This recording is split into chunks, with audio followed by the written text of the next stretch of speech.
Halo anak-anak, Assalamualaikum warahmatullahi wabarakatuh. Perkenalkan, kali ini kalian akan belajar dengan Ibu Sani. Bagaimana kabar kalian hari ini? Apakah kalian sudah semangat belajar?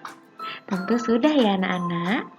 Kali ini kita akan belajar mengenai IPA dan Bahasa Indonesia pada tema 6, panas dan perpindahannya, subtema 1, komponen ekosistem, dan pembelajaran 1. Ayo kita semangat belajar! Anak-anak, sebelum kita masuk kepada pembelajaran yang utama, alangkah lebih baiknya kita mengetahui tentang kompetensi dasar, indikator, dan tujuan pembelajaran yang akan kita capai pada pembelajaran kali ini. Yuk, kita intip! Nah, anak-anak, sekarang kita masuk kepada kompetensi dasar yang pertama pada muatan pembelajaran Bahasa Indonesia. KD yang pertama adalah KD 3.3, meringkas teks penjelasan dalam kurung eksplanasi dari media cetak atau elektronik. KD yang kedua adalah KD 4.3, yaitu menyajikan ringkasan teks penjelasan dalam kurung eksplanasi dari media cetak atau elektronik dengan menggunakan kosakata baku dan kalimat efektif secara lisan, tulis, dan visual. Yuk kita lanjut.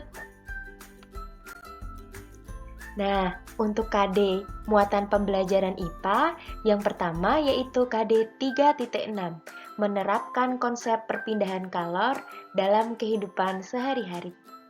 Untuk KD yang kedua yaitu KD 4.6, melaporkan hasil pengamatan tentang perpindahan kalor.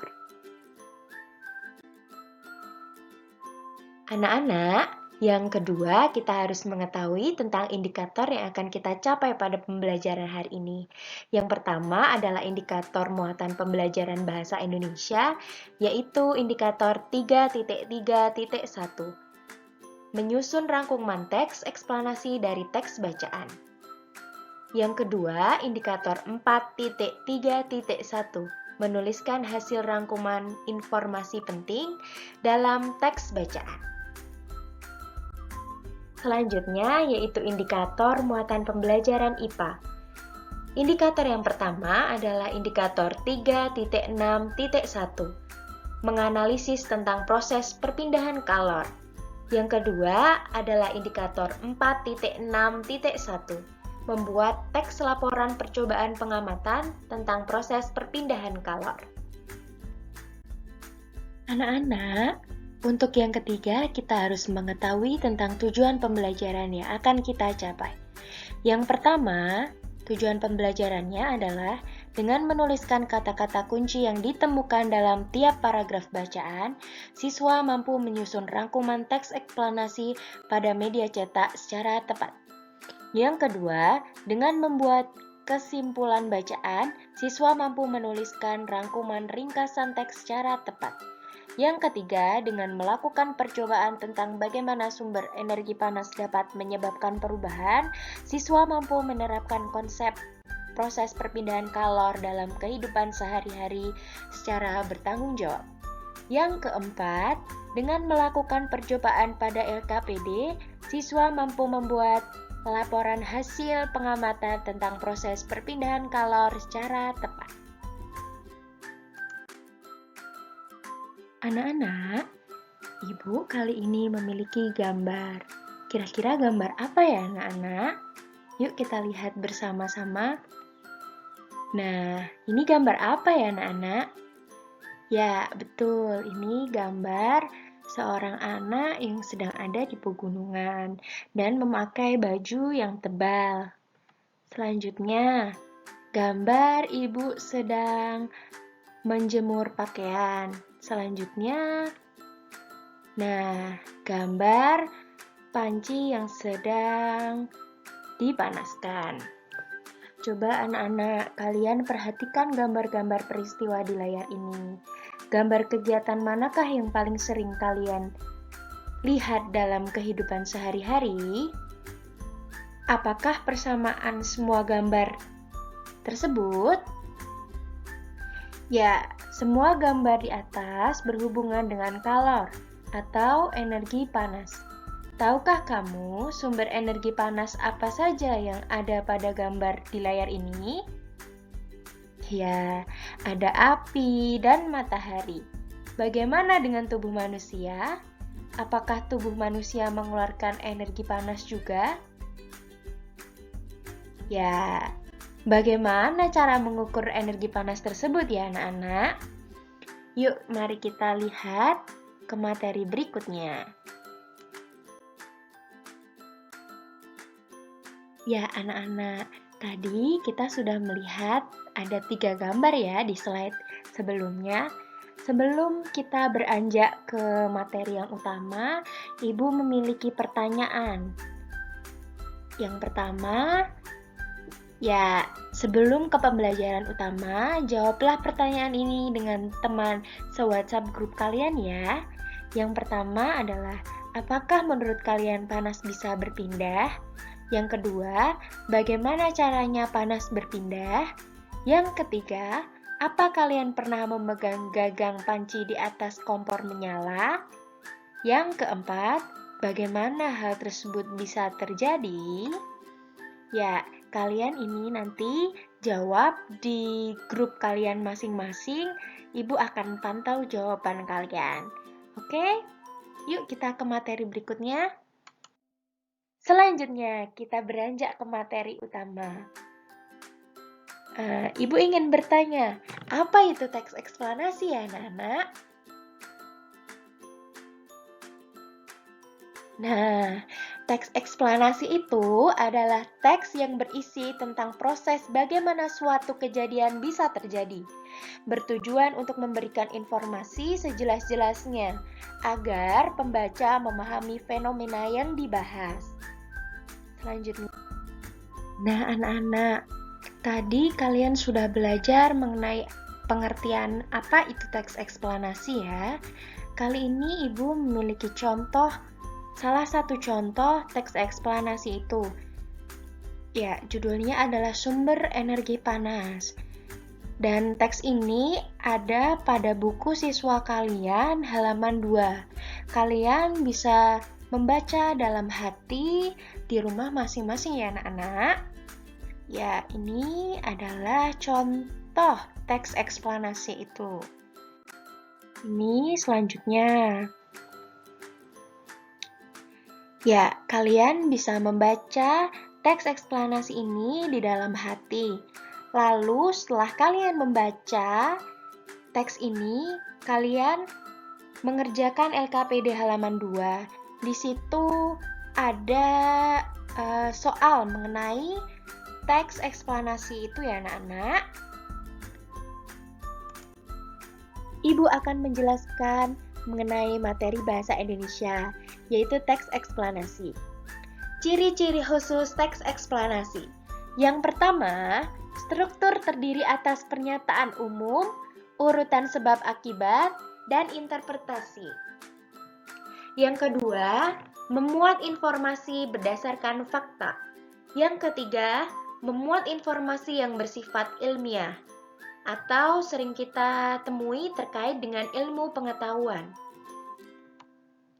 Selanjutnya, ciri-ciri kebahasaan teks eksplanasi. Yang pertama, fokus pada hal umum. Kedua, menggunakan istilah ilmiah. Yang ketiga, lebih banyak menggunakan kata kerja aktif. Yang keempat, menggunakan kata hubung penunjuk waktu dan sebab akibat, seperti jika, bila, sehingga, sebelum, dan setelah. Yang kelima, menggunakan kalimat aktif. Selanjutnya, kita mempelajari tentang struktur teks eksplanasi. Yang pertama, pernyataan umum. Pernyataan umum ini adalah pernyataan tentang suatu topik yang akan dijelaskan dalam teks. Yang kedua, urutan sebab akibat. Urutan sebab akibat ini merupakan detail penjelasan proses kegiatan tentang topik yang disajikan secara urut dari awal hingga akhir. Yang ketiga, interpretasi. Interpretasi ini merupakan kesimpulan tentang topik dan proses yang telah dijelaskan. Anak-anak, setelah kalian tadi membaca teks eksplanasi mengenai sumber energi panas, Ibu ingin bertanya, apa itu sumber energi panas ya anak-anak? Kira-kira ada yang bisa menjawab?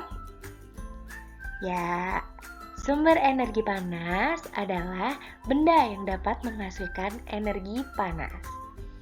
Selanjutnya, Ibu juga memiliki pertanyaan. Bagaimana sumber energi panas atau kalor dapat berpindah ya anak-anak?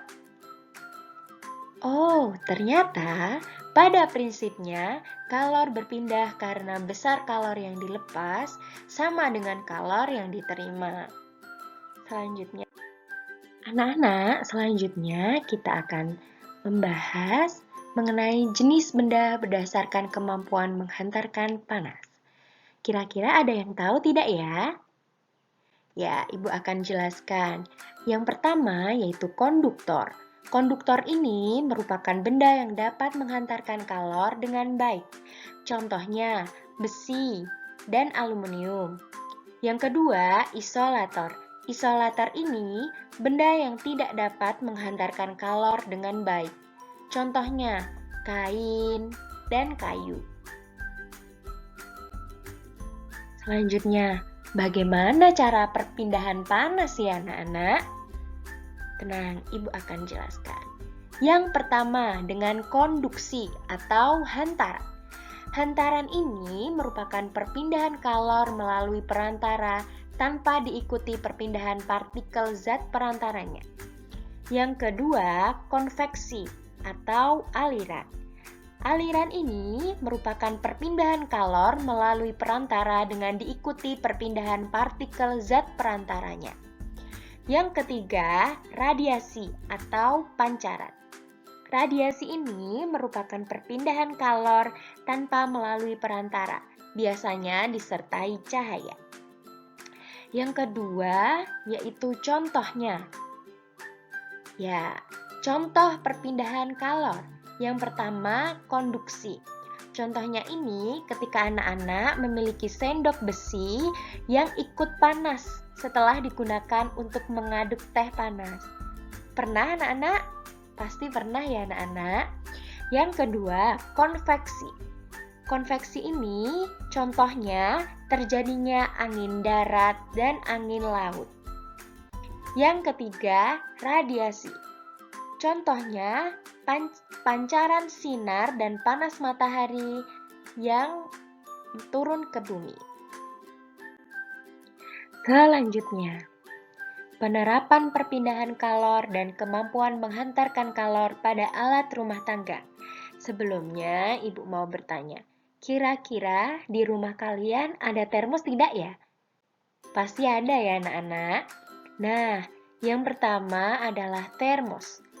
Termos ini mengisolasi ruang dalam termos dengan cara mencegah konduksi, konveksi, radiasi, menggunakan dinding permukaan berlapis perak dan ruang hampa, sehingga dapat menjaga panas yang ada pada termos itu. Yang kedua, setrika.